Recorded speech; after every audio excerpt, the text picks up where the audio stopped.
கலைஞராலும் சரி, எங்களுடைய முதலமைச்சர் அந்த முதல்வராக இருந்தாலும் சரி, அவரை செய்தித்தாளை பார்த்துவிட்டு, தொலைக்காட்சியை பார்த்துவிட்டு, அந்தந்த துறையினுடைய அதிகாரிகளுக்கு நேரடியாக அவர் எங்களுடைய முதல்வராக இருந்த அண்ணன் தளபதி அவர்கள் பேசுவார்கள்.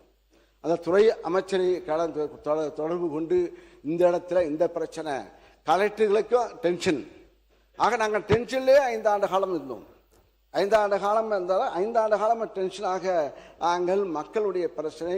ஆக நீங்களாம் ரிலாக்ஸாக இருக்கீங்க, அதான் ஆச்சரியமாக இருக்குது. எங்களுக்கு ரிலாக்ஸாக இருக்கீங்க, நீங்களாம் ரிலாக்ஸாக இருக்கிய, நாங்களாம் டென்ஷனாக இருந்தால் இந்த ஐஏஎஸ் இருக்கின்ற மேடையில் இருக்கின்ற இங்கே மக்கள் இருக்கின்ற அதிகாரிகள்லாம் டென்ஷனாக இருப்பாங்க. மாண்பு நீர்வளத்துறை அமைச்சர் அவர்கள். மாண்பு பேரவைகளே, உறுப்பினர் சொன்னார், இன்னைக்கு காலையில் நேற்று நைட்டும் சரி இன்னைக்கு காலையிலும் சரி முதலமைச்சர் மாண்பு முதலமைச்சர் இன்னைக்கு ஒரு சின்ன வாய்க்கா பிரச்சனை கூட ஃபோனு அடித்து அதை உடனே சரி செஞ்சாச்சான்னு கேட்கக்கூடிய ஒரு முதலமைச்சராக தான் இருக்கிறார்.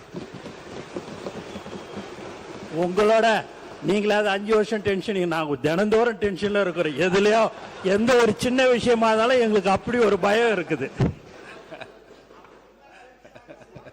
மாண்பு அமைச்சர் பிஸியாக தான் இருக்கார். அவர் பிஸியாக இருக்கார். ஏன்னா எல்லா கட்சியும் தொண்டார் அவர் பார்த்து புதுசாக வந்த இயக்கம். நாங்கள் 96 நாங்களாம் எதிரியாகும் போது எங்களுக்கு அதே போல் தான் இளைஞர்களும் வந்து எங்களை கேட்பார்கள். இனிமேல் தான் உங்களுக்கு தெரிய போகுது, பாருங்க.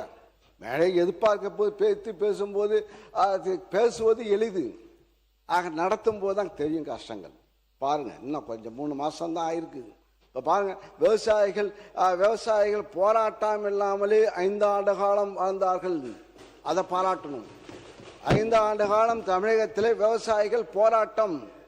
நானும் முதலாக தஞ்சையில் போய் விவசாய கருத்து கேட்பு கூட்டத்தை நடத்தும் போது எப்படி வெடித்தது, அதை தாங்கி ஒன்னொன்னாக இன்னும் சொல்ல போனால் இங்கே இருக்கின்ற அமைச்சர் பெருமக்கள், நேரு பெரிய விவசாயி, மாடெல்லாம் வளர்க்குறாரு, மாடு கிட்டத்தட்ட 1000 மாடு வளர்க்குறாரு. விவசாயம் 1000 ஏக்கர், வாழை தென்னை மரம் எல்லாம் நெல். அதே போல் வேலு அவர்கள் டிராக்டர் ஓட்டுவார், புதிய அண்டை வெட்டுவார், வயலில் அண்டை வெட்டுவார். நீங்க செங்க வெட்டேன்னு மாண்பு பேரவைத் தலைவர் அவர்களே, மாண்பு உறுப்பினர் அவர்களை சிக்கலுக்கு விட்டு விடக்கூடாது. ஏனென்றால் சீலிங் இருக்கிறது, அதில் மாட்டி விடுவாங்க.